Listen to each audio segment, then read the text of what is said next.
Welcome to itvteacher.com, and today we're going to look at some resources out on the net. This website, Render Textures, www.rendertextures.com, is a resource I stumbled upon recently, and they have some nice textures.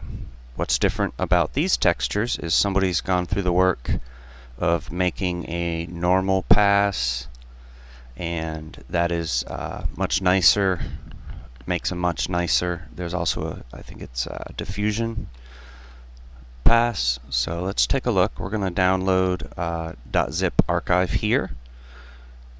So you can click on that and it will end up in your downloads.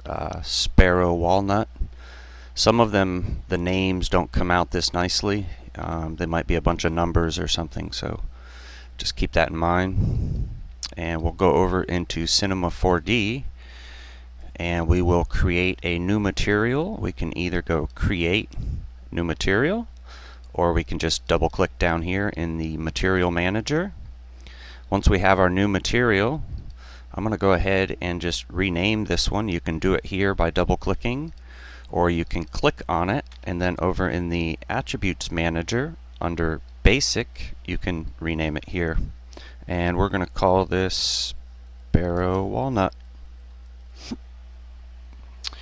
Okay, so let's go ahead and we're going to double click on our Sparrow Walnut, and we're going to open it up in the Material Editor, and we're going to be using the color, diffusion, and normal channels. So we're going to uncheck specular, we will check off diffusion, and we will check off normal.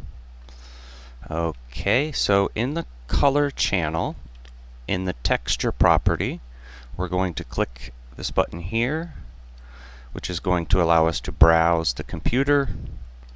I'm going to go to my downloads folder. I have the Sparrow Walnut folder that was created when I downloaded it, and it has 3 JPEGs inside of there.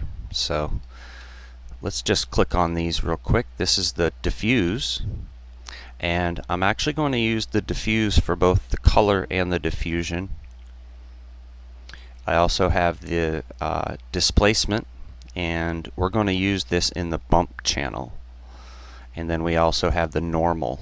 So let's start off with our color channel, and we're going to click open and say no, we don't want to save that path. And then we're going to go to the diffusion and copy the same. Another way we could do that is just come here, and let's see how it works. We can drop that in there like that.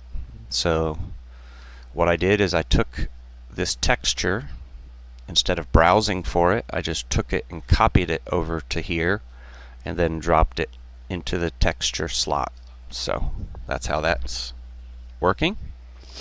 Let's go down. I didn't check off bump, but we are going to use the bump, so let's load the texture in there as well. Now this one's different, so I need to go browse for it, and we're going to use this disp JPEG.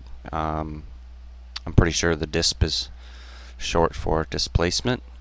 It's a grayscale image, and that's what the bump channel wants, and it's going to use the ranges of blacks, whites, and grays to create your bump channel. So we're going to open, and we're going to say no, and let's lastly load our normal, and load our normal channel.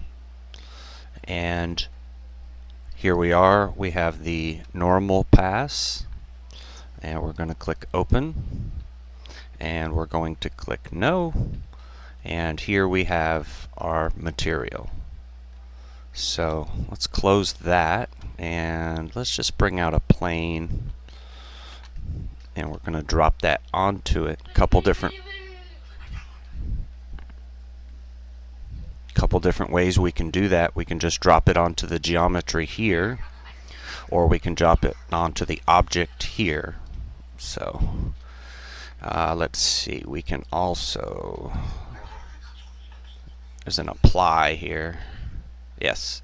We could also click on the texture, and if our object is selected, we could also come over to function apply. So that's the long way. I usually drag and drop it onto the object this way, or if I have it already selected and it's easy to get to, I just drop it here. So you choose which way you want to do it. So let's just zoom in a little bit on this and give it a quick render, and you end up with a nice texture. Now I'm pretty sure that most of these textures are seamless. To me, these planks look really big, so what I might want to do is go to my material here, and we can change some of the properties. Now tile is already checked, but it's only tiling once. So let's crank this up to maybe, let's do 4 and then 4. And what that does is makes it a smaller plank, and it's not stretching it as much. So let's render that, and you can see that it looks much better. That's not as stretched out as it was before, and that creates a really nice texture. So check it out, rendertextures.com, and so far all the ones that I've seen have the different passes included. So I hope you create some really nice materials with this. Maybe hit the like button for their Facebook, or advertise it through Google+, maybe even tweet about it. But that's it for this one for itvteacher.com. Check out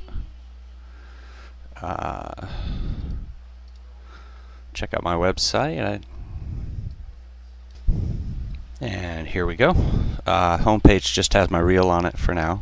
That is an older reel, working on a new one for 2012. The blog is where you want to go.